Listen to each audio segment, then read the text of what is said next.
Good evening, ladies and gentlemen, and welcome to Straight Up Talk Boston. Joey Canzano here with Billy Pizzulo, Johnny Peasy, and special guest Vincent Gigi Marino, author of the PATRIARCA PURGE. Tonight, you're going to have a blast with this one. Documentaries and stories about the 1980s and 1990s New England crime scene. Sit back, relax, we're coming at you right now.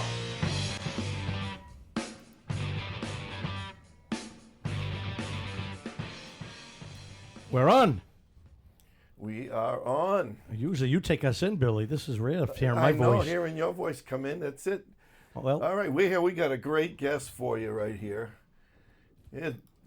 Introduce Gigi one more time live. Hi, for Gigi. us. Hello. Thank you for being here, buddy. Jidge is a long time friend of mine. How many years, Jidge? Maybe 1977? Long time. Ninth grade? Yeah. Ninth grade? Ninth grade. And we haven't seen you in a while, and you got quite a journey, quite a story. And why don't you start off? Before we start off, I want to let everybody know that Jidge is one of the few people that was a tough guy and a scholar. He walked around with books in his hands, and he was a tough guy, and he was an athlete. So what happened, Jidge? And tell us a little bit of your journey, how it all started, where you lived, where you came from, and all that jazz. Born in Boston, grew up in Revere, lived in Eastie, lived in the North End. I have the benefits of three beautiful cities, and met a lot of good people. Mm-hmm. Now, when we were in the 9th, 10th, 11th, 12th, we graduated together. Right. And now, what was you? You were on the football team. Right. Would you play basketball too? No, I played football, 1, 2, 3, and You were 4. a hell of an athlete. And I indoor track, 1, 2, 3, and 4. Yeah. Ski club, 1, 2, 3, and 4. Ski, really?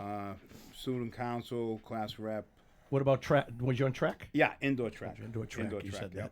Yeah. So now, people don't know this, but a lot of people don't know about you. But you took a state trooper test after high school.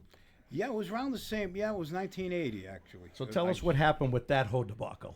Well, what happened was I belonged to a youth center boxing club where Smiley Napolitano was teaching everybody how to box. And I was driving down Broadway Revere, and I seen one of the fighters there. He was hitchhiking, and I pulled up. I said, "You need a ride?" He says, "Yeah." He says, "I need a ride to Boston State College to take a civil state service exam." He said, "Can you give me a ride?" I said, "Yeah, jump in." So while we were driving there, he kept trying to convince me to take the same exam that he was going to take. And I was like, "Nah, I'm really not interested." He says, "It's only like a $20 fee. Take it. It'll kill a little time." So he ended up conning me into taking it. I took it. And I got like an 86 or an 88 on the exam, and I passed it. He flunked, and I found out it was for the state police. It was a state job, but one of the jobs was you can become a state trooper. So he got did you say he got a 60? No, other people that got a 60 that were minorities is called Proposition 2.5. Back then it was called Proposition 2.5. 2.5. It's now called DEI. Oh, I didn't know that. Yeah, DEI, Diverse, Equity, and Inclusion. Right? Okay. Am I right? And can you imagine it was going back that far? So the guy the people that got 60s and 70s, much lower than you, got on and you didn't. Right. They said that's the only reason why I had to get bumped, because Proposition 2.5 was hiring all the minorities. So can you imagine where your life might have turned if you got that and the DEI or the proposition wasn't in effect? Right. How did you feel about that, to be honest with you, back then? Well, I felt like I got robbed, obviously, but then I had to go on in life. You know what I'm saying? Now, did you immediately, right after, when did everything turn? When did your life turn? Actually, after the test? When I was at my house at the Rose Street Projects, and my stepfather, who was a big longshoreman, I mean, he was really strong, really tough. He came home a little drunk, and he wanted to arm wrestle me, and he started out with the left hand. I beat him. It wasn't easy. I beat him, and then he said, "Well, listen, let's go with the right." I went with the right. I beat him again, and he wasn't happy. At that point, he tipped the table over, but I'm like 19 years old. I'm taking everything as a joke. Like, it wasn't any... You were still a kid in high school at the time. Yeah, right. So he was a full-grown man, and you were just still growing. Right. And so he started throwing punches at me. I was like laughing, blocking him, like no problem, you know what I mean? And my mother stepped in, and she said, "Hey, take your effing hands off my son. That's not your son, that's my son." And I was like, I couldn't believe it. Like, what's going on? Oh, you didn't know at the time. I didn't know. So I was deceived since I was young, and then I found out at 2 years old, my mother illegally changed my name from Marino, which I was born Vincent Michael Marino, Right. to Vincent Michael Portella. And that was like, it kind of screwed everything up, my social security, my birth certificate, and everything. So so after that incident, I just got on my bike and tears coming out of my eyes and just kept driving. I was deceived. Fascinating. And how long did you come home? Did you run away for a certain amount of time? I Did you stay mean, with I was friends? gone for hours and hours and hours. Okay. I ended up coming back. How did you what I mean? react when you came back to your mom, and how did you just? I mean, I wasn't about together? to keep bringing it up. It was just still embedded in my Did head. you develop a relationship with your dad, with your stepdad? At the I mean, yeah. I mean, we actually got along, but like I said, he was a hard worker. He was a provider, but he also drank hard, and he was very, very violent. Right. So, you have to have a strong mind during all Now, this. how long did he? When he passed? How long did you live with him? Oh, it wasn't long after that. Oh, really? It wasn't long. Well, actually, there was another episode after that one, You and him. and that we actually had a fight. You know what I mean? Gotcha. And I beat him. And he Now, wasn't tell happy us a little about bit about your biological dad. it. Okay, my biological father died at 22 years old. Mm-hmm. Okay, the Marino side of the family are from Shaka, Sicily. They're fishermen. They're very hard workers. Mm-hmm. And I started learning about that side of the family. Because they kept us from that side of the family. Mm-hmm. And he was kind of like a knock-around type of guy. Right.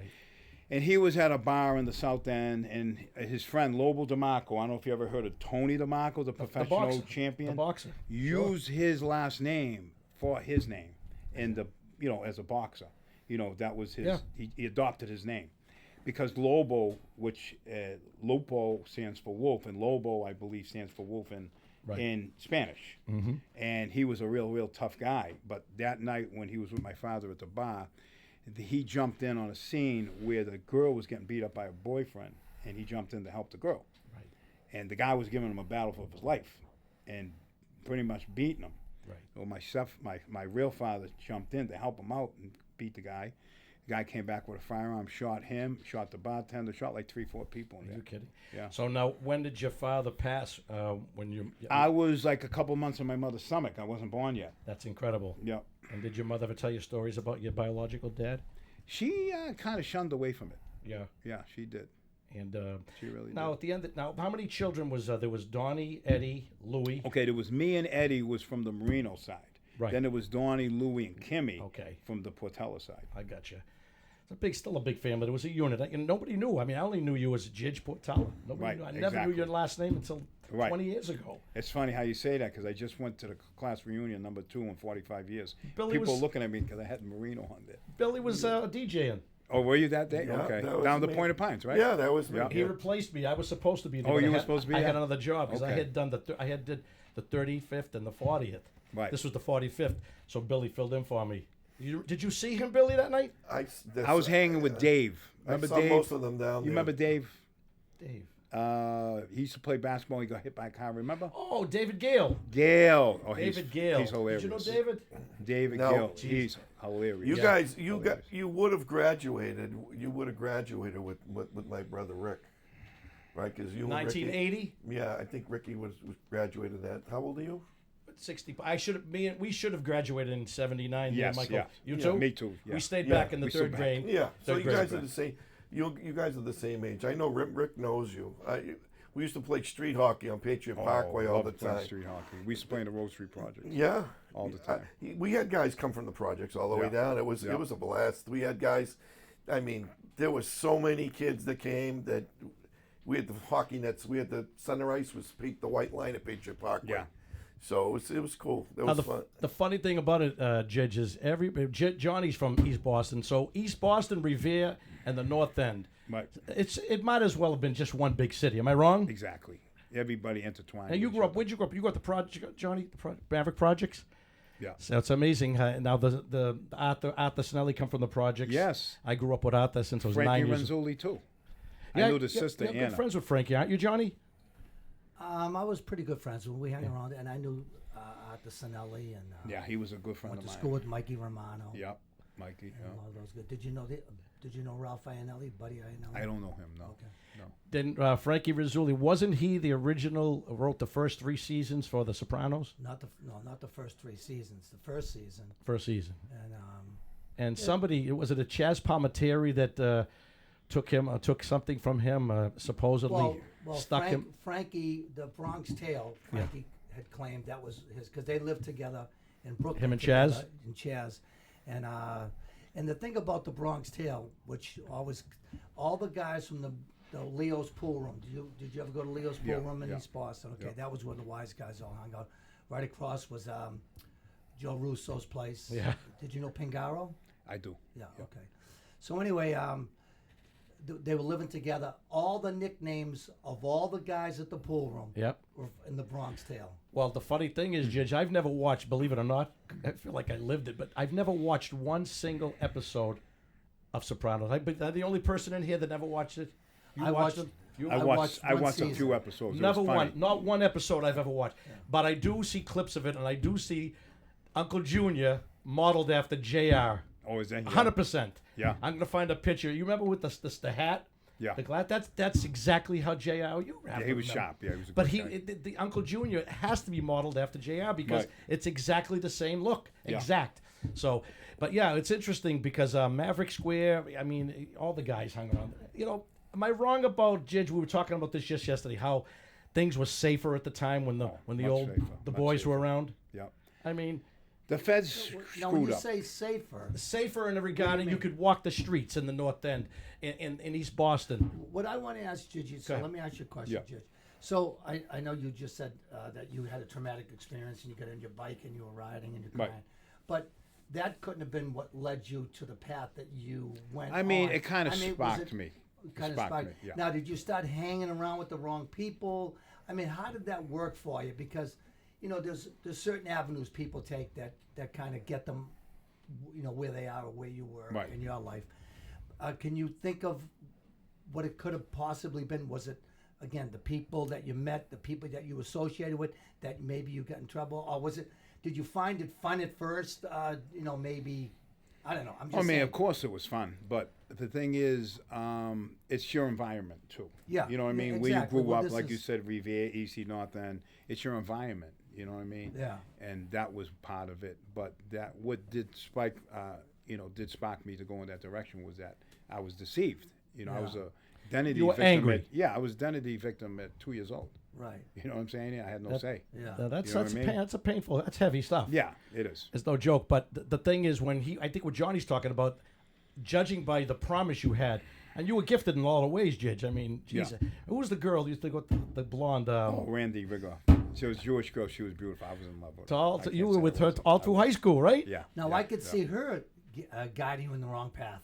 No, actually, she was really That's nice. what Is she women- still She was a around? nice That's girl. what women I do heard here. she married a rich doctor and lives Oh, in that's New a York. shock. You know what I mean? Yeah, she was a pretty girl. Yeah, she was. She was a nice kid. She didn't come to the reunion, right? I didn't see her there. I see her at would- the prom. If That I was didn't it. perform, if I didn't entertain or DJ the last couple of reunions, I would have never showed up because Dennis will tell you the battles I've had with some of those women. Am I right? They had for blood. I mean, there's a few. I don't want to mention names, but there's a few of them that are deadly when it comes They're to vicious. Oh, They're vicious. Dennis, you know who I'm talking about. Yeah. We had a lot of laughs, but anyways, continue. So after high school, you took the test. You didn't get on the state. Was you disappointed when you didn't get that state? Of course, I was Yeah, a little would you- disappointed. So do you think that could have added to your frustration? As say, Yes. Yes. taking definitely. another turn? Yeah. Okay. So then, all right. So after high school, early '80s, what happened then? What was your schedule? Then? Well, I always worked. You know, I worked since I was 13 years old, washing dishes at Durgan Park. I mean, I always worked. Then I worked at Happy Farms, which is now New Dale Food. New Deal. You know what I mean? I was breaking up boxes, throwing them in the dumpsters. Then I ended up, getting promoted to the deli department. And, I ended up, like I said, I always worked. So you basically just went to work like an average guy after school, and Yep. so what was the year that you feel like you just took another turn? How old were you anyway? I would say, And first crime? I would probably say my early 20s. It was late. It was a late start. Usually people start, You're right. when they're teenagers. You're absolutely or right. When they're younger, you know what I mean? So, Excuse me. What's that? The fuckets, they call it. When you get the fuckets. The fucking. This thing is this thing. What's that say? Like whisper. When you get the fuckets, you don't give a shit. Oh. That's Well, what I he know we're had. gonna have some comedy with Dennis here tonight. Go ahead. Now we know what he's saying. That's what we call it in the street. The fuckets. How did you get the fuckets? Okay. How did you? I think it was like I wish we had another camera from Dennis here. Yeah, it was a gradual thing, type of thing. You know what I'm saying? It just fueled itself. And now the first time, now you got away with things. You didn't serve any time immediately, right? No. You did No. a few years without. Right. Now I remember you have a son. How old is your oldest? Well, my oldest was born in 1982, and my second one was Because born I remember in 89. I remember when you met the mother Okay. of your son. Okay. And you would ask me, I was a friend of hers, and you would ask me if I knew her. I said, yeah. And she wanted to know about you, and then the rest is history. Right, Did you right. guys get married or anything? We did. You did. My first, the mother of my first son. Right. We did get married. You did. St. Lazarus Church. Matter of fact, at the Heights. Nice St. church. Really. Yeah, nice. she was a nice girl. She was beautiful. Beautiful girl. Very beautiful. And she's do you keep in touch with her at all? No, I haven't actually since I've been out. No. But your She son- lives in like Arizona. Arizona. area. Yeah. Yeah.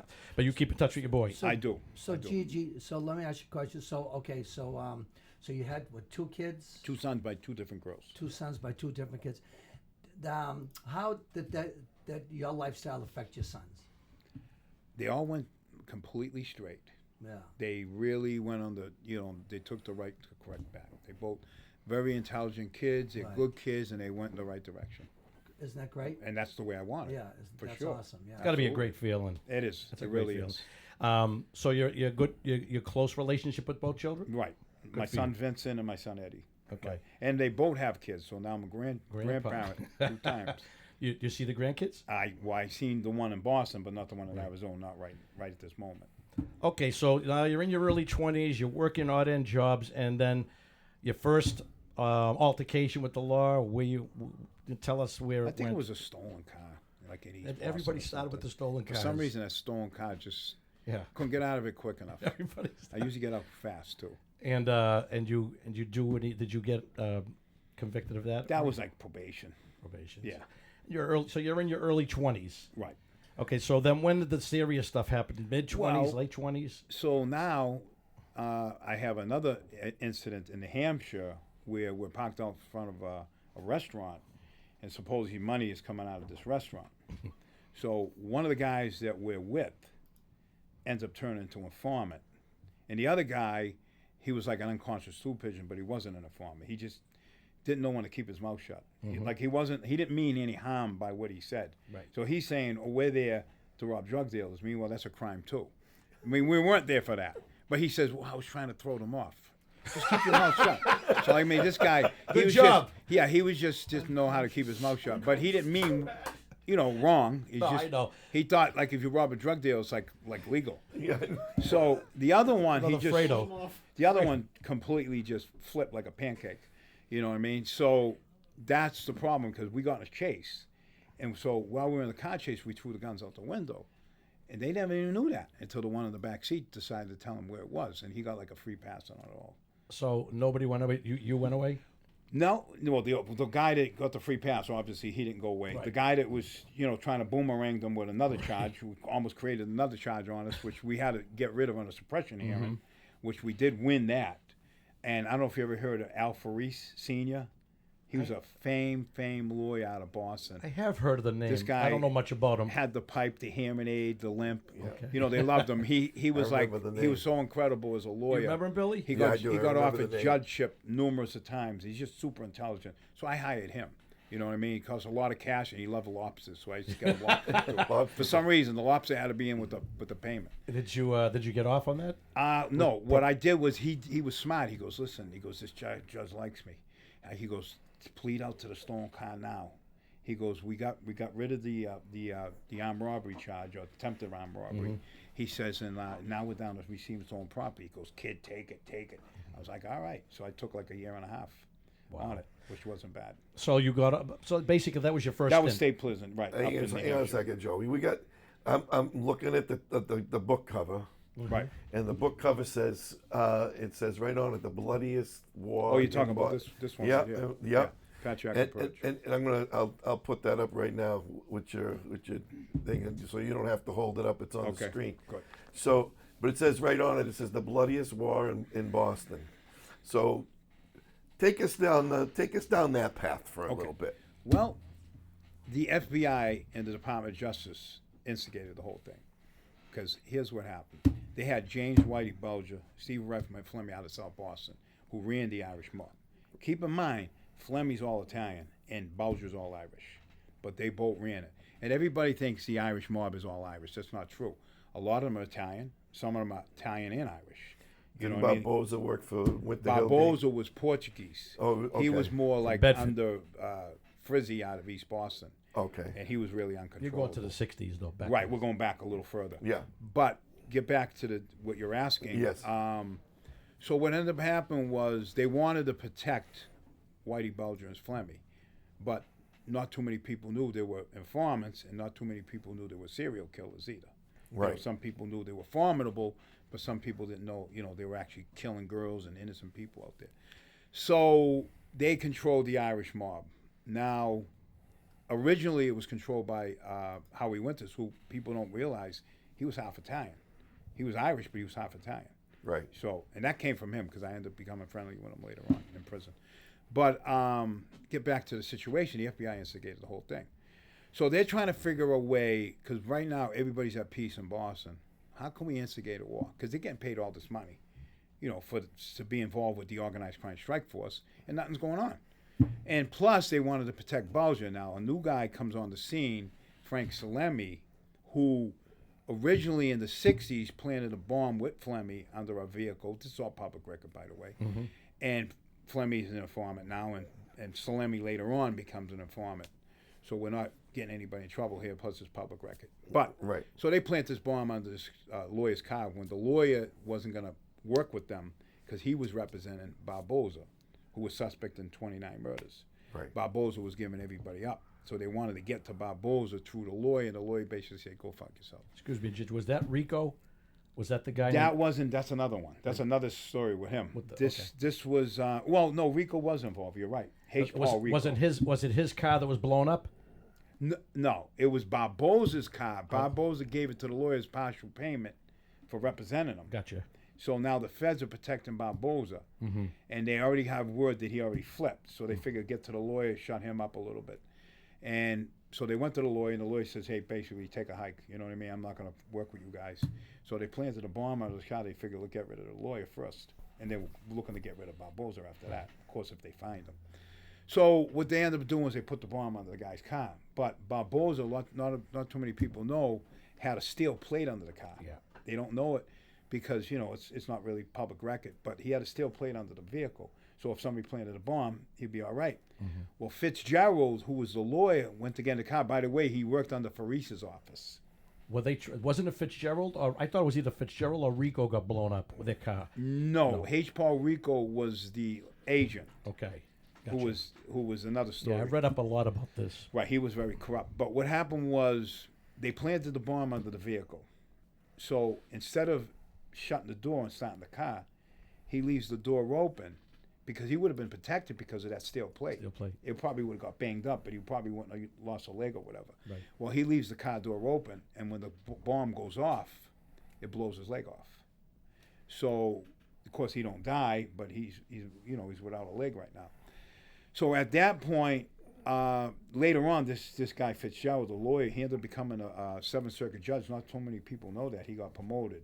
And under the Nixon administration, I don't know if you ever heard of the Attorney General Mitchell. Of course. Came and visited him in the hospital in Boston. John Mitchell. Because it was a big thing. Really? And wasn't he involved with Watergate? Watergate. Oh, yeah. Right. Watergate. That's another story. But it's another story. But anyway, so what ended up happening was, Fleming was working for H. Paul Rico, the FBI agent. Mm-hmm. And what he wanted to protect his informant. So he kept him out of the bombing, even though informant is implicated. Mm-hmm. And Fleming goes off to do like 16 and a half, 17 years in prison. But first they were on the run and all that type of stuff. So anyway, Fleming's ready to get out of prison. Fast forward, and they want to get Fleming killed because they figure this guy is not an informant. Mm-hmm. He's a bomb maker. I mean, him and Bob Bowes single-handedly wiped out the Charlestown gang during the Irish gang wars. Right. And so they was dangerous people.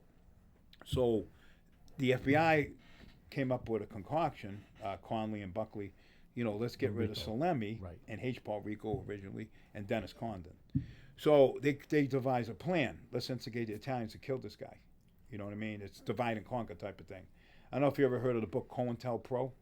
You have to read it. No.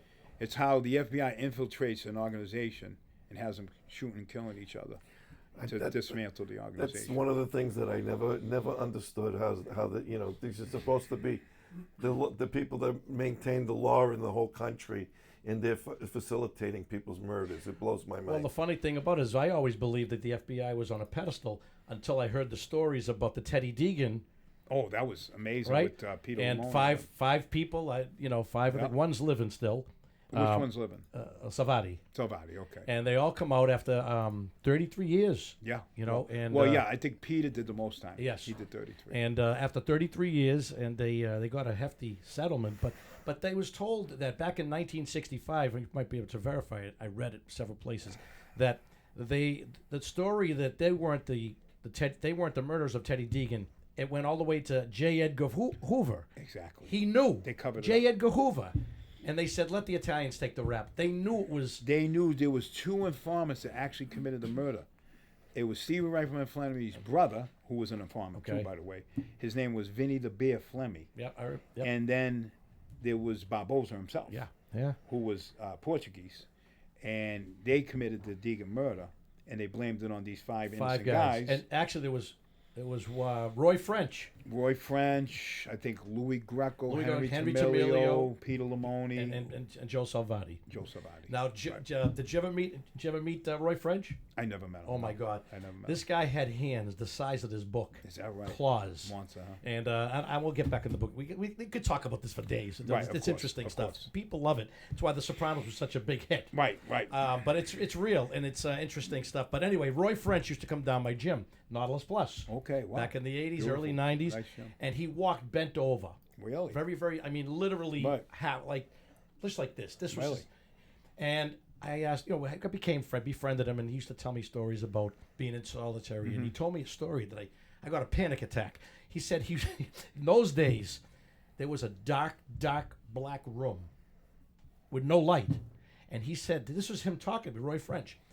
He said he used to go under the door just to get a little crack of light. I go, how did you? That's like hostages and. Was that solitary confinement? Yes. Oh wow.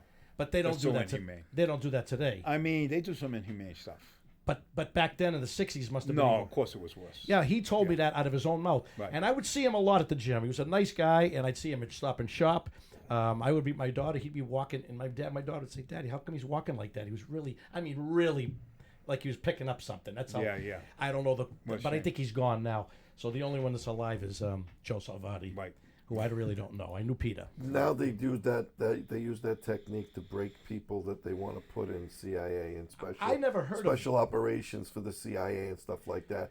They will put you in complete and utter darkness until they got complete control of you. Well, this is a story To coming make you straight snap. from Right, straight from the guy's mouth, and he literally said he just needed to see light. There was a Right. crack on the bottom of the door. Right. Now that's something they would have done in Gaza, for crying out loud. Of That's course. serious Of torture. course, yeah. So anyways, continue your story. So now they know that Frank, after he served his time, 16 and a half, 17 years or whatever, they know that if he discovers that Bulger and Flemmy are informants, and by the way, Mercurial, that he would kill them all. So Agent Conley and Buckley and Diane Cartmeyer and all them get together, and she was not an agent. She was chief of the Organized Crime Strike Force. And they all get together and try to figure out what to do here. So what they do is they go to Joe Tecchi's in the North End, and they bump into Auntie Cardinale, the lawyer. This is in the law books, 91 Fed Sup 2nd, page 141, and this specifically is page 311, DMAS 1999, U.S. versus Salemi, clearly and conceitedly says that John Conley, the FBI agent, bumped into Auntie Cardinale, and he asked Auntie, hey, what brings you to Joe Tecchi's on North Washington Street in the North End? And he says, I'm waiting for my client. They said, who's your client? He says, Vinny the Animal Ferrara. He said, wow. He says to Anthony, he says, don't meet him in public. And Anthony says, why? He goes, Frank Salemy's trying to kill him. So now, then one day I'm walking into my house on Fennel Street in Revere. 3 agents pull up on me. John Conley, Bobby Callen, who choked out a federal prosecutor. Conley ended up doing 40 years for a murder later on. And Michael Buckley, who slipped through everything. And they say, hey, FBI. I go, big deal. They said, listen, you know, we got to warn you that Frank Salemy's trying to kill you. So I laughed. They said, well, you can come to us. We'll protect you. I said, no, don't come by here anymore. I went up to my house, lock and load. I mean, you know, you're instigating. You know, you figure out, okay, this guy, Frank, is somebody you shouldn't take lightly. And if it's true, now it could be a Machiavelli move, but then again, it could be true. So, you know what I mean? So they instigated the whole thing. Imagine that. So that started That was one of the things. And then, of course, now they go a little further. They get a hold of Shelley Murphy and ask her to print something in the paper. Who is Shelley Murphy? Shelley Murphy was a Boston Herald, columnist or something? Columnist, Writer. yeah. And Yeah. they fed her, Conley fed her information saying that all these guys just got caught on tape. He wasn't supposed to leak it out, of extorting a bookmaker for $500,000. And they're ready to go to prison. And this guy, who they want to get killed, is going to be the next boss. So now they're rounding everybody up. Right. Everybody's getting rounded up. So they're telling people this guy's going to kill you, and they're going to take your money at the same time. So they just kind of basically put the nail in the coffin. Now all this was discovered during the Wolf hearings, called the Salemi hearings.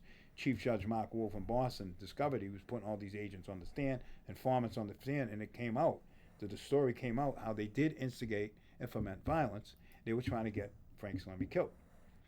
So it gets even better. So now, another informant comes along, he gets the hit cars. Another informant comes along, he gets the machine guns. Another informant comes along, I'll identify him, Angel Sonny Mercurial, James Whitey Bowser, Steve Rifleman Fleming, 3 top echelon informants, serial killers, call Frank to the location, June 1689, on Route 1, the IHOP, for a meet. But what they really wanted to do was get him assassinated. And a hit car pulls up and shoots him up. I remember the incident. Frankie gets hit, and the reason why he didn't get killed, according to public record, discovery I got at trial, was the tractor trailer cut off the machine gun fire and allowed him to get away. But he did take like 3 or 4 or 5 slugs or whatever. So now, was you implicated in that? I was actually indicted for that. You were. Yeah. Then you did time for that. Actually, I went to trial. In 98, I got a hung jury. In 99, I beat it. 10 years later, so you had a Well, I'll tell you exactly. 7 years, right to the T. 7 years, 9 months, 4 days later, they indict me. Right. But the statute of limitation runs out. The guy don't die. Right. 5 years. They get around it because in a RICO, which stands for Racketeering Influence Corruption Organization, the statute itself, you can do it within a 10-year span, but it's not a substantive act, which means something stronger. It's a predicate act, which is something very weak. Right. So I was charged with that on a RICO and a RICO conspiracy. And on December 22nd, 1999, I went to a jury trial, and the jury found me not proven beyond a reasonable doubt of the attempt. But at sentencing, Judge Gorton decided to take the power away from the jury, which is actually unconstitutional and illegal, and decided to give me an extra 25 years enhancement for the charge that the jury found me not proven of. And I served every day of it. Amazing. I served 28 of it. 28 straight. 28 straight. And out of the 28, 25 years of it was illegal. Come on. It was illegal because I got Do you enhanced ha- for it. could you get a- Conspiracy to murder is only 10 years. So now, So what's do the math. I got 35. And They it gave was me 25 extra. But a preponderance. You know what preponderance means? No. Okay, it's 51% that you could have committed that crime. But the jury spoke. Jury said, not proven beyond a reasonable doubt. Not only on RICO, but on RICO conspiracy, Predicate Racketeering Act A2. Is there any legal action, Judge, you could take for that? I mean, yes. I mean, now there's a case. Unjustly. Right. Through trial and error, I learned a little bit about the legal system. I found a case called USA versus Davis, and it's an 1895 case. They said the judges and the government had no authority to do that. So they're responsible. liable like Peter Lamoni was and Salvati was up to $1 million a year, not guaranteed $1 million, but up to $1 million you can sue for every year you were held over. Are you in the process? Well, I still got the little leash on me, obviously, so I got to get the leash off a little bit. I get you. Once the leash comes off, then I'm gonna sue for $25 million. When's the leash come off? About 120 days. Okay. How you feeling? You feel good? I though? feel good. I feel good. When did you come out, Al? August of I came out August 13 of 24. I'm going to tell you why I remember that, because Dennis had texted me. Billy and I we were performing at the St. Anthony's Feast. Okay. On a Saturday night, and I remember Dennis texted me and said Gigi's out, and I had to be a couple of days. Or you were getting out. What was the date again? August 13, 2024. Okay. So when's the feast? At the end of the month? Yeah, it's the end of Okay, August. so he had already been out, but I don't know why that rings a bell when Dennis texted me on the day of we were in the North End, and how was the adjustment coming out? Well, before I answer that question, I'm going to tell you how I got out. Okay. So I'm in Allenwood Medium, and some guy comes up to me and says, "Hey, listen, can you run this guy's name? He's trying to take over the white car. He's an inmate." In Boston, we're strong in the system, so we ride ourselves. But we're with the white card, but we have our own politics. Now, what's And the white card? The white car, okay, in federal system, you have the black car, you have the white car, you have the New York car. They call it cars. It's the jurisdiction where you live. You know what I'm saying? Like if we were all, hypothetically, God forbid, we're all in federal prison, we would run under the white Boston car. Okay. But nobody dictates to us. But they have their own politics. So one of the skinheads or one of them white supremacists comes to me, hey, can you do me a favor? Can you run this guy's name? I had a Google service. I said, sure, I'll run his name. I ran his name. Nothing even bad come up about the guy. The next day he checked in when he found out I ran his name. So they blamed me. I was like, how the fuck did I get blamed on this? I mean, I'm actually innocent of this thing. Boom. I went to the hole. 3.5 months, 24 hours a day, locked down. Okay, yeah, we had light. It wasn't like Salvati or the other guy you were telling me about, French with the crack on the door. We didn't have that. But then they went and retaliated more on me, and they put an encumbrance on my account. How long did you spend? 3.5 months. In the hole. No sunlight, no need a fresh drink. air, nothing. In a room probably a quarter the size of this. And what happened was, commissary once a week, they put an encumbrance on my account where I couldn't even buy a stamp, bar of soap. I couldn't buy coffee. I couldn't buy nothing. Because they said I checked in a rat, an inmate, which they made as a new charge, by the way. And they made an example out of me, but I'm actually innocent of it. So I said, well, I'm going to fight this because I'm pretty good with the legal work. So I go to DHO, it's called Disciplinary Hearing Officer, and I said, listen, I reached out to the rat. He's in the hole. He said he never met me. I have his affidavit. I'm going to bring him as a witness. No, I'm not bringing him in. Get convicted. It was a kangaroo court, within the BOP, the Federal Bureau of Prisons, and they ended up taking more good time for me, and they said they'll fix it. Let's find a murderous penitentiary to send this guy to, hoping I get killed or kill somebody. And you're in that type of environment now. From an FCI called Federal Correctional Institute, is like a playground compared to the United States Penitentiary. Right. Everybody's walking around with 3 knives in case the first one breaks, and they're not plastic. They're all steel. Crazy. So anyway, I get there. I'm not gonna lie to you because I've been to 6 of them, and I felt like I was at home because it was a nice environment. Yeah, there was violence, but you had real men there. You know what I mean? So when I get there, the case manager's looking at me. She's saying, you did 28 straight years in prison. You've been in since 1996. She goes, I was 7 years old when you went to prison. She goes, I'm getting you out. I go, really? You're kidding. I go, how you getting me out?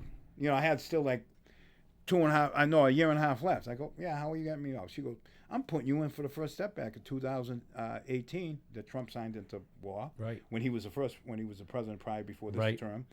And the 207 Second Chance Act. I was like, this girl's just really, really fucking rubbing it in on me. She can't get me out. And about 2 months later, she goes, sign these papers. I go, for what? She goes, I told you I was putting you in. I said, all right. I still think she's putting me on. I'm all right, I'll sign it. And I'm like laughing under my breath. Then she goes, another month later, she goes, come back here. I go, for what? She goes, I need a thumbprint. I go, for what? She goes, you got to fly out of here. I go, whoa. Wow. So I get out. So now I get out a year and a half early because there's a year you earn for programming in the system, taking classes to better yourself. Mm-hmm. So there's a less chance or a low chance of recidivism of coming back to prison. Everybody pretty much gets that. So I got that year, and then I got the year and a half halfway house home confinement. So I couldn't believe it. I was on a fucking plane. I'm looking at money they hand me at the front door. It looked like It looked like Monopoly money. I was like, I go, this is a setup. I'm gonna walk out to the cab and hand them this. I'm gonna be the Secret Service. And arrest. You know, I was like, couldn't believe it until I actually got out. But anyway, so lead to what you just asked me. So what was it like? It was weird because everybody's on cell phones. Big adjustment. Yeah, I was like, I thought I was on another planet. Like I'm looking around, like you know what I mean. Now, how long are you still adjusting, Gigi? It's over a year now. Yeah, I'm adjusting. Still? Yeah, but you know, I'm getting used to everything now. The traffic, the potholes. feel good? And the upscale restaurants. And I had to try everything at least 2 or 3 times. You got to be carrying pretty good money. It's unbelievable. Did you ever see the prices go? Not for nothing, but I mean, Trump is doing a great job and everything. Not to change the sub, we'll get back on that. But the prices, he better start concentrating on America. The price. Luckily, Trump came into office. Yes, I'll for be you. honest with you. Anthony told us a story, the same thing regarding. Do you remember, Dennis, what the story it was? He got Trump signed something. What was the act he signed, stating that when someone's in the family very sick or needs care. Called the compassionate release. I got a lot. Anthony Gucci was told one me, of the first guys to get out. Yes, he on told that. us that. I've got so many people out of prison on that. It was amazing. I couldn't get myself out. My judge wasn't even reading my He motion. said he was just one of the rubber first stamping everything. in the country that got out. I on that believe act. it. Yeah. I believe it. It's hardships, you know, medical stuff like that. Don't you find that a lot of the people that have served some time, serious time, they come out like professors? Yeah, well, you know, you have a lot of time to read, I guess. It's got to be it, right? Yeah. It has to Yeah. be because I mean, even on our Facebook, Dennis and I go back and forth with a lot of people. All the people that come on and comment and shove the liberals up their ass, they all did some time. And they're brilliant guys. Am I wrong, Dennis? I mean, it's incredible. But anyway, get back. Let's go further into the book. As far as the mid '80s, when does this book take off from your childhood or? I'm actually right. I touch on that. I'm actually writing this book on the 28 years I served in prison. Okay. Because I was in since 1996. So I'm taking my time writing it as I go. You know, Oh, you're not done with it yet? No, this is done. Okay. This is already published. Okay. But as I wrote it while I was in prison, Gotcha. and I'm putting it together. I wrote the manuscript to it, and then I changed it into conformed into Gotcha. a book Right. form. But there's going to be a part 2 to it, which is I'm thinking about the title on it. It might be, I don't know. It might be, it's going to step up. I mean, we could be here for weeks talking Right. about your experiences in different Right. locations they sent you to. Right. How many different facilities? Okay. I think Johnny asked you that earlier. Right, he did, and I didn't have a really good chance to answer it, but I'm going to answer it now. I'm a litigator. A litigator is somebody that helps people get out of prison. Like if you come to me and say, listen, you know, my grandmother's dying, God forbid, or you have somebody in your family, can you put a compassionate release motion for me? And I was getting a lot of people out. Somebody might come to me and say, listen, you know, the person might have cancer, God forbid, and says, hey, listen, they're not giving me medical attention. I'll put a motion for him. Or a new case law will come out, like the Davis case that came out June 24th, 2019. Conspiracy to rob was not a violent crime, and then Taylor came out, attempted Hobbs Act robbery is not a violent crime. They can't use a predicate. Like I got a bunch of guys out on that. So I was a litigator. So the BOP looked at me as like, this guy is more dangerous than a guy swinging the knife around than selling the drugs because he can litigate. He's good with the typewriter. He's good with a pen. So they don't want me on their compound. So basically, on our opening, when I said that you used to walk around with your books, it was really true. And, He did. He used to walk and people around was books. like, why do you always move so fast? Because I had to chase a typewriter. Sometimes, like one compound I went to, they only had like 4 typewriters. There's 1,500 people there. So I have to beat units out to get that typewriter. I never realized that you were that good in school, but I do remember you walking with books. I wasn't. You Right. walked around with books. I did, but I didn't. wasn't. I never even seen If a I book. paid attention more, I think I would have been. No, you were, but the bottom line is you were into it. I was into it. I vividly was into remember you and Randy walking down the hall She was with the good. books. I was Imagine like- me carrying a book, Johnny. Yeah. Can you can't imagine it? Neither can I. Well, listen to Einstein over there. Anyway, so basically now, when do you have the movie? Is there a movie or a miniseries? What's Okay. Now this movie we didn't start yet. Okay. We didn't start yet. What we did was when I was in Fort Dix, I seen a couple little skits done, and I reached out to the guy. I thought this guy was one of them. you know, like when Damon and Affleck started out, they're Yeah. Bostonians, Sure. they're from Cambridge, and they were unknowns. And I seen that in this guy, Rex De Palma. And I looked at it, I said, man, I got to reach out to this guy. This guy's got raw talent. He put together a nice little 17.5-minute film that was beautiful. It was based in Boston. It was based on gun running. And it was called God Don't Love Ugly. Not like, because there's a lot of likes. This God Don't Love Ugly. And it was about Boston gun runners. And when I seen the thing, because the guy had a cell phone and Right. dicks, I said, wow, this thing is phenomenal. So I ended up reaching out to this guy. So he knew my brother, and he contacted my brother. His father contacted my brother and said, listen, we want to connect my son, with your brother. He wants interested in, making this into my Right. manuscript that I Absolutely. wrote into a film. So the father forgot all about it, and months went by, and I've been on the street. So this guy finally took it upon himself to reach out to my brother, say, hey, listen, I want to meet with your brother. My father fucked me off on this. I was supposed to meet him. Anyway, we go to a barbecue, and I connect with him. And as I'm showing him my manuscript, he goes, I'm going to help you with this. And this guy was so eager. I said, you're going to help us with it. I'm bringing you in on this. Where is he out of this, gentleman? He's out of East Boston originally. So he turns around. He grew up in L.A. He was Really? born in East Boston.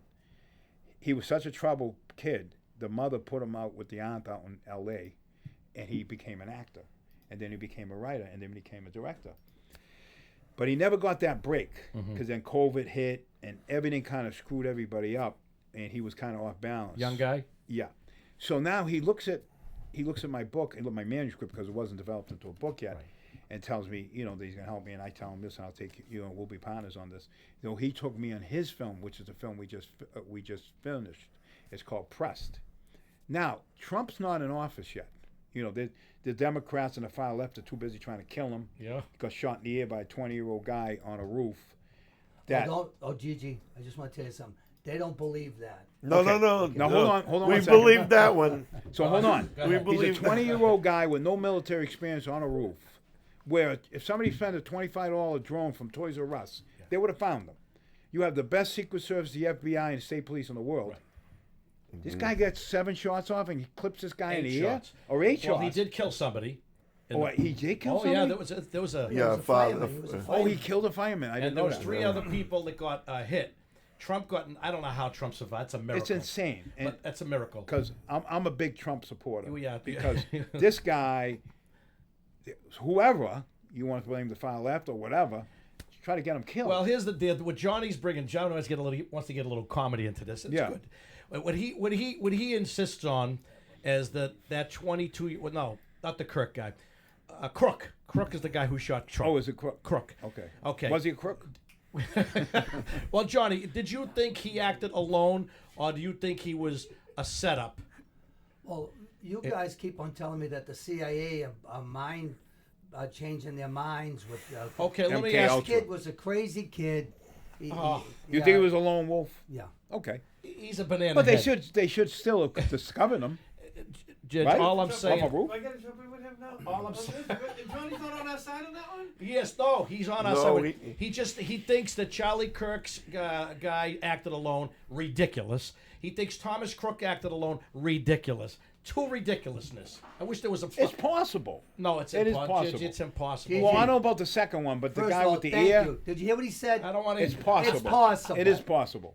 It's possible. He could have what? been a lone wolf. But that doesn't excuse them not discovering Gigi. him off a roof with a Gigi, sniper right They why there. saw him. why- They saw him. Exactly. They People saw were him pointing to the walking. roof. I saw him. Right People were pointed to the goddamn roof. Now, why is it they see the sharpshooter, the sniper? Why they allow him to get 8 shots off before they took him out? Amazing. Explain that, genius. All right, but you're getting off. We're going on another direction. base. I want to hear more what Okay, Gigi well, has to say about his well, we're book. gonna get back to. We got plenty of time. He'd have to, he could be a. One of the questions I didn't completely Go answer ahead. was when you guys asked me, and he asked me earlier, was how many places you were in. Locations, I was in 20. Why 20? Because the litigator, which I explained what that was, when I get on the compound, they're looking at me and they're like, we can't have this guy on the compound. He's getting people out. And the BOP staff, they look at you as an enemy because you would think they will look at you in a favorable way because I'm helping people get with their families and I'm doing it the right way through the courts. Right. Emotions. But they look at me as job security. They're like, oh, if he lets these people out, we won't have a job. They don't know there's 100,000 more people coming in. Right. So they shouldn't look at so they retaliate on me. They created that charge, you know, they're checking this guy in or whatever. Then they create other charges. So when I get on their compound, they're figuring, the day I get on their compound, they're figuring a way to get me to figure out of there because I'm a litigator. And that's why I was in 20 different 20 joints. locations? So I was like 2 years here, 2 years here, maybe 3, maybe 2 here. But It was kind of good too because it changed the 28 environment. years, 28 years of being in, and you Right. I mean, and you you're get in 20 different adapted. places, Some places yeah. you didn't want to leave because you got. No, I'm not saying Yeah. I'm institutionalized, but you kind of get into a groove of working out, and you know, you like the typewriters, and you like, you know, the sports there and the environment and the workout equipment, and you're really comfortable. You don't want to leave. Yeah, but 20 places. That's what I'm saying. Didn't it? 20 places. Wasn't it a big adjustment for you to go so many? Like now you have to adjust, like you just said. Yes, but again, it gets back to your mind. You have to have a strong mind to run all this. Gigi, when they did this, did they just come in the middle of the night? Go, come on. Sometimes it was like that. Right. It was That's like what that. I was Matter of thinking. fact, they did it in my beginning of my case. They tried to Machiavelli everybody against me. What happened was the case was falling apart, this RICO itself. And they didn't have, you know, they had Sean Cody, who was a junkie, and they had Jerry Matricia, who was a junkie, and that's all they had. So they were trying to flip other co-defendants. They were working on other co-defendants Right. and flipped them because the case was so weak. So what they did was I don't know if you know what the JS-45 form is. Nope. Okay. They literally commit perjury, Jeffrey Alhan, the prosecutor, and Cynthia Young, and they lie on the form. A bunch of it goes according to what jurisdiction did most of the crime happen, with Suffolk County, Boston. Right. Well, they said no, Worcester. So they literally lied on paperwork to get us in Worcester, and as opposed to Boston, because we have the best jury pool, the best lawyer pool, and we have the best judge picks. But now they go all the way out to Worcester. Only one crime happened in Worcester. They lied on the JS-45 form to make the case go to Worcester because they had a hand-picked judge, Gorton, who's a pro-government judge, 33-degree Mason, multi-billionaire, and they control him, the government. So, and he had the both sides. He had the Kennedys, who was the Democrats, and he had the Bushes on his side, and that's why we got his judgeship. But anyway, get back to the situation. So they ended up bringing the case to Worcester as opposed to Boston because of them reasons. Right. And that was another thing there. So what they ended up doing is we had the worst lawyer pool, the worst judge pool, and the worst jury pool. You know what I'm saying? Now this book is basically about everything that happened to you, how you got convicted, law, corruption. It has touched on some issues. That's why book 2 is going to come out. Absolutely. And it's I going was to just gonna say really that. step the game up. Well, I'd like to hear about stuff that you had, maybe altercations with prison guards and the screws and you know things, and even prison problems. I mean, Right. altercations. I That's fascinating stuff pretty to me. much get along with everybody. Yeah. And like I said, there's 4 prominent rules you have to go by. You don't want to owe nobody any money because people will kill you for stamping that. Really. You don't want nobody to owe you, Right. and you have to have good paperwork. If you're a sex offender or a rat, Done. you're in big trouble. Yep. Now, more so in the penitentiaries. If you're in the FCIs, like now there's so many sex offenders in the system, they can't walk in a pen. They'll get killed right off the bat. That's no ifs, ands, or buts Don't about they it. have separate wings now? Now they're in the lows, and there's some of the mediums are in. And the warden threatens everybody from the beginning. They have their own table. Right. And there's so many of them, like Fort Dix, New Jersey. You have 2,500 on the west side, 2,500 on the east side. There's 1,000 of them. Wow. And the whites they call the white sex offenders they call them chomos, the blacks they call bromos, and the Spanish they call hispomos, and they hide. They know how to hide. You know, we had one in our room in Fort Dix, and this kid was ripped. This kid was the best basketball player I've seen on the company. He was 40-something years old. He was a black guy, and we used to like look at him like every time they called chow, he would wait until the last call and run down there and eat because he couldn't sit at any table. So my friend, let's run his name. So we ran his name. This guy was definitely a bromo. He was, a sex offender. And like you wouldn't believe, like there's like 1,000 on each side. And they survive, whereas 40, 50 years ago they couldn't survive. They couldn't, but they're in a low. So And if you saw one of them, how do you get access to their papers? Oh, you could run on his freaking cell phone. On the cell, you guys had cell phones in there. In Fort Dix, they smuggled them in. Oh, okay. 10 years on some phone. Yeah. Gigi, what is it about prison movies and even like stories of yourself? What is it that attracts everybody? Because I can't stop watching The Shawshank Redemption Yeah. My favorite movie, one of my favorite movies of all time. People don't realize, like, you know, in federal prison, like, a lot of people die in federal prison. Sure. They die on inmate attacks. They die on staff inmate attacks. Now, granted, staff gets killed too. But being a litigator, I become a target because I'm helping people get out of prison. But I don't cause no problems whatsoever. But they will target you. But then you got some of these people that get lippy with them, and they'll have a blind spot where they take them to. I mean, they had a place in Allenwood Medium. It was like a table, and they'll 4-point you. And they had a guy that wanted to fight one of the DHO guys, and they 4-pointed him, and they pushing food in his face, slapping around, punt. I mean, there's a lot of stuff that goes on. Did you get along with the screws? I would try to get along with everybody. Right. You know what I'm saying? But Well, I there's guess a I line. There's a line you draw. You know Did what you I'm have any saying? problems, I guess I should Right. say. The problem they would probably have with me is because I was a litigator. And that was the only problem. That's the only thing. That would be the only thing. And they frown upon it because you're good with the pen or you're good with the typewriter. And Well, they didn't like that? They didn't like. They took it personal because, like I said, they think it's job security because I'm getting people out of prison. So I'm getting what would them they out rather early. have? A guy that's causing trouble in the joint? Well, in that case, if the guy just swinging a knife around, they got something for him. They'll spray him down, shoot him with a so rubber because bullet. you educated yourself, they don't like you. They That's didn't Boston. like me because, let's say, for example, you had a medical problem, Yeah. and they don't want to give you medical attention. I would help you. Or if a guy had a problem in court where it was an illegal thing that was done in this case, and there was a new law to change, and I can possibly help you. Not everybody got out, and there was no magic wand. Would you say you were a jailhouse lawyer? Yeah, that's what they would tag me as Yeah. that. Really? Yeah. That's pretty fascinating stuff. Yeah, they though. would tag me as Now, that. is all that in the book too? How you developed a... Yeah, and it's trial and error, and that's how I learned. So could you defend somebody? I'll tell you, I did a civil lawsuit. It's funny too. They put me over here at diesel therapy. Yeah. Okay, diesel therapy is when you have a litigator, and you're going from point A to B. It'll take you 8 months. It took me 8 months to get there.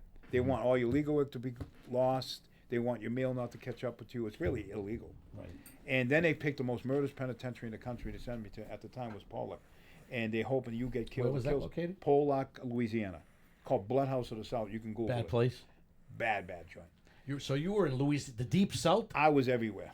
I was in 6 That's gotta be penitentiaries altogether. So when I land up there, I don't know where I'm at, right? And All you of a know sudden, nobody. I don't. Yeah. Well, I mean, you always know people because Boston thick throughout the system. But I get there. I don't know what kind of place this is. I know it's a penitentiary. So we're getting fingerprinted and processed there, and all of a sudden I hear they call the deuces go off. The alarm goes off.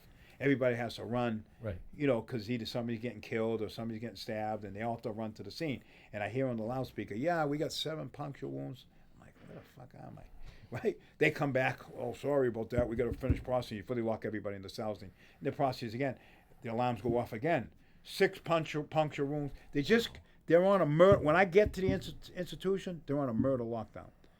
I happened to come in the cell with a Boston guy, which was good, and he updated me on everything. He goes, "This place is a zoo." What's the name of the place again? USP Pollock, like Pollock, Louisiana. Wow.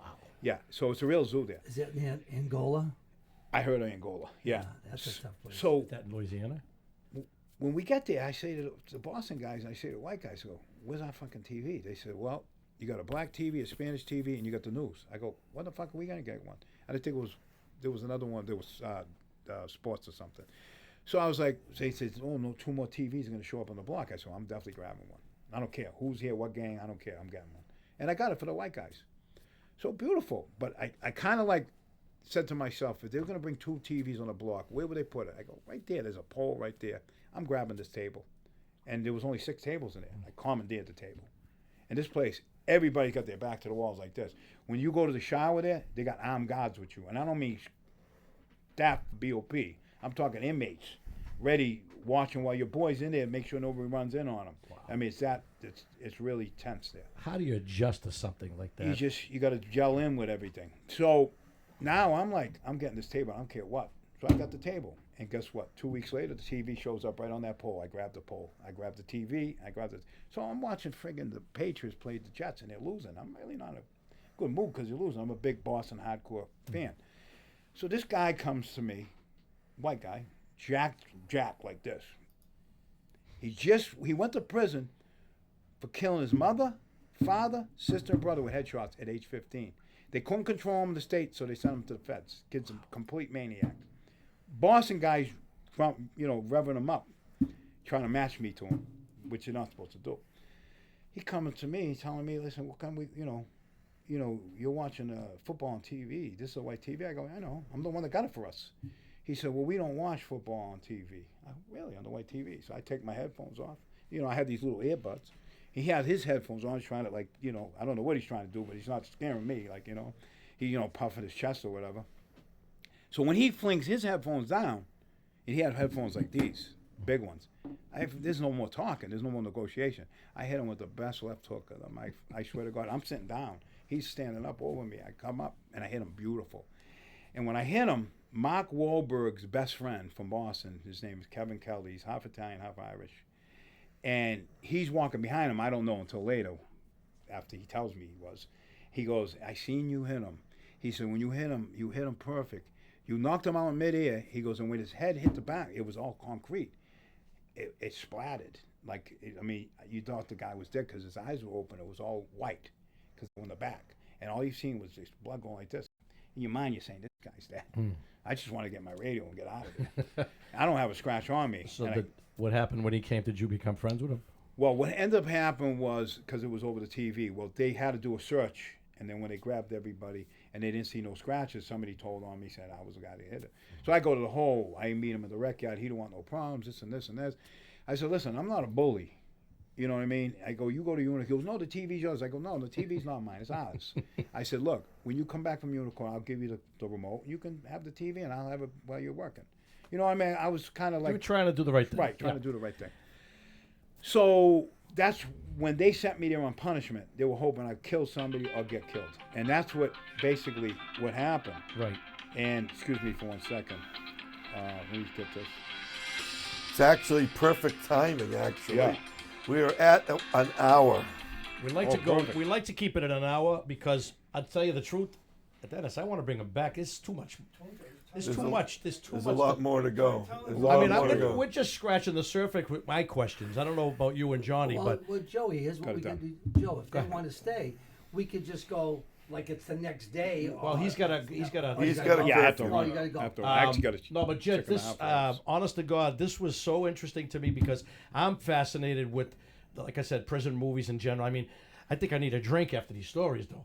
I don't even drink. I need a fucking Xanax. Yeah, no kidding. No, but seriously, they're interesting and they're fascinating. But before we end, can we bring you back on another night? And definitely, I would love to come here. Jed, we didn't even what did we scratch? Your childhood, your teens. A little bit of this, a little of that. Yeah, we didn't really go into prison. We didn't get into corruption too much. Can we show this, Billy? Yes. A close up on this? Yeah, like I said, I have the thing. I just put it right. You do over. have it I up just there? put it It's over on your, Amazon Just Kindle. put it over your face. That's none. Oh, look at us talking over there, Elvis. PATRIARCA PURGE, Amazon Absolutely. Kindle. Say that again, Judge. Amazon Kindle, PATRIARCA PURGE.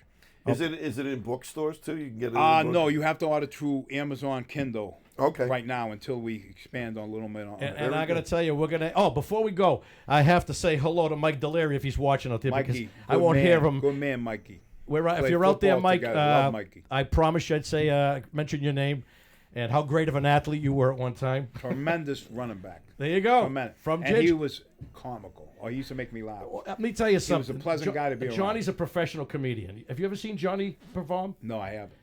He's one of the top. Him and Paul D'Angelo. Okay. You ever see Paul D'Angelo? I heard of him. Well, these guys are top of the notch, and it comes up. But when I tell you, I grew up with kids like Deleri, Jimmy Testa, and the laughs. These guys, if they were polished, they could have done some stuff. But on the other hand, there are people that are so funny off stage, and you bring them on stage and they'll choke.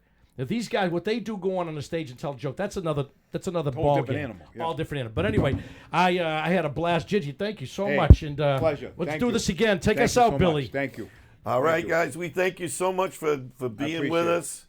We appreciate you so much. You guys have just been just a great guest. I haven't heard Peasy this quiet in I don't know how long. I was fascinating. That's my point. Fascinating. Interesting stuff. And anyways, thank you again, guys. We'll see you soon. We're going to be posting this on Facebook for anybody who didn't see it. And good night. Really? Take us out, Billy. Good night, everybody. God bless. Oh, I'm sure he did.